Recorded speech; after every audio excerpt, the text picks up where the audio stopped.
Waya waya wasabana waya waya waya waya wasabana waya waya ketumite kungwa banzae yo yo yo kungwa banzae ketumite kungwa banzae yo yo yo kungwa banzae waya waya wasabana waya waya waya waya wasabana waya waya ketumite kungwa banzae yo yo yo kungwa banzae ketumite kungwa banzae yo yo yo kungwa banzae. Mes bien-aimés, partout où vous vous trouvez en ce moment, je vous dis bonjour, que Dieu vous bénisse. Ces derniers temps, je suis en train de vous enseigner sur le droit et le devoir.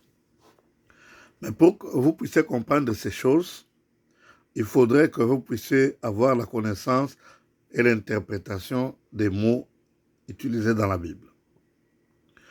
Nous lisons souvent la Bible en anglais, la Bible en français ou la Bible dans une autre langue, qui sont des langues étrangères. Et le plus souvent, ce sont les mots mal traduits ou bien traduits, mais qui ne sont pas compréhensifs à cause de la manière dont ils ont été traduits. Je vais donner l'exemple. Le nom Jésus-Christ. La lettre J a été inventée au XVIe siècle parce que ça n'existait pas du temps de Jésus.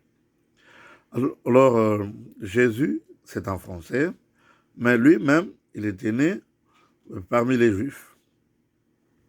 C'est-à-dire, il parlait l'hébreu, l'araméen et d'autres langues.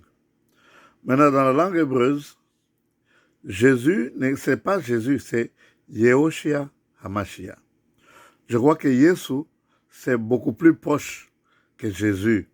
Jesus, c'est encore beaucoup plus loin. Écoutez un peu, j'ai entendu un jour un prédicateur, un enfant de Dieu, qui prêchait et nous parlait de Jésus. Alors, il faisait des comparaisons qui sont impossibles à faire. Parce que lui disait que Jésus a 5 lettres, cela signifie les 5 pierres que le roi David avait en ses mains qui a tué Goliath. Il continue, il dit, c'est pourquoi Dieu a établi 5 ministères dans l'Église. Là, c'est complètement en dehors des choses de Dieu. Les choses de Dieu sont très claires, compréhensives et convaincantes. Quand on dit Jésus, c'est en français, oui, il y a 5 lettres, mais alors en swahili, c'est Yesu, 4 lettres. Où est partie l'autre pierre? Alors, c'est très important que vous puissiez comprendre les phrases et les mots, tels que ces mots ont été traduits. Regardez à l'original.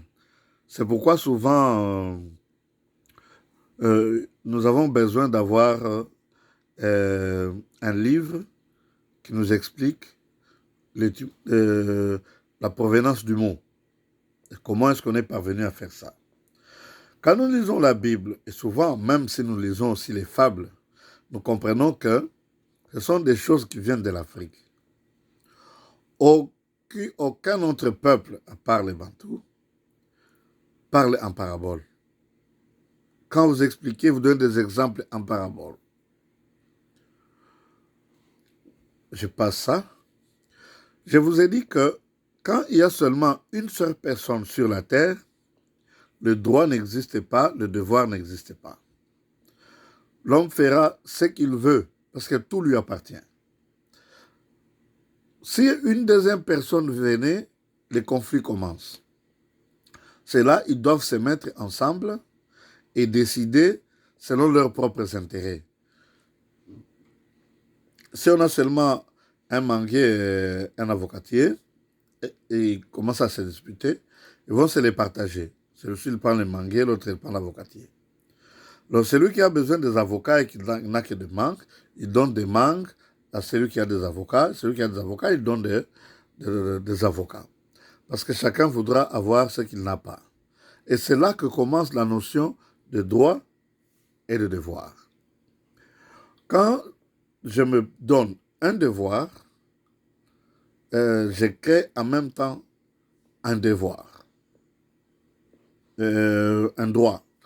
C'est-à-dire que quand je me suis dit, l'homme a droit à la vie, c'est-à-dire que chacun de nous, nous devons nous protéger. Bon, maintenant, quand il s'agit maintenant de l'interaction, c'est pas le plus souvent, c'est toujours, il y a un intérêt qui est là au milieu des gens. Même s'il y a des millions, s'ils se mettent ensemble, c'est qu'il y a un intérêt. C'est-à-dire, peut-être parce qu'on nous donne la nourriture gratuitement, et si on me demande de faire quelque chose, je le fais, parce que ce sont des gens qui me donnent la nourriture. Parce qu'on me paye, et je peux travailler pour eux. Même s'ils ont des milliards, moi ça ne me regarde pas, je me contente de ce qu'on s'est convenu donner. Bon, alors à ce moment-là, on dit que le droit se termine là où son devoir commence. C'est-à-dire que quand le droit de quelqu'un commence, votre droit finit.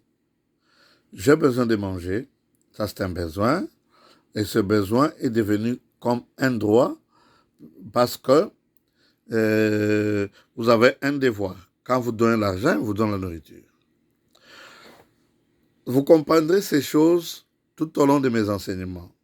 Mais retournons sur la base. Nous avons dit que Dieu a créé